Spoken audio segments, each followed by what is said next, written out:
In the 1940s, U.S.-led studies in Guatemala infected numerous prisoners, sex workers, soldiers, and mental health patients with sexually transmitted infections to study potential treatments. And other studies throughout the 50s and 60s saw doctors secretly infecting patients with viral hepatitis and even cancer cells. Eventually, researchers began objecting to these unjust experiments. In the late 1960s, an STI contact tracer named Peter Buxton convinced the PHS to consider ending the study. But after leadership decided against it, Buxton sent his concerns to the press. In July of 1972, an expose of the Tuskegee study made headlines across the country.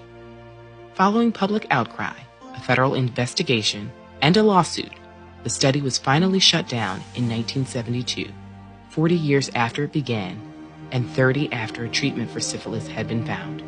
No evidence of any racial difference was discovered. When the study ended, only 74 of the original 600 men were alive. 40 of their wives and 19 of their children had contracted syphilis, presumably from their husbands and fathers. In the wake of this tragedy and concerns about similar experiments, Congress passed new regulations for ethical research and informed consent. But systemic racism continues to permeate medical care and research throughout the U.S. To truly address these issues, the need for structural change, better access to care, and transparency in research remains urgent.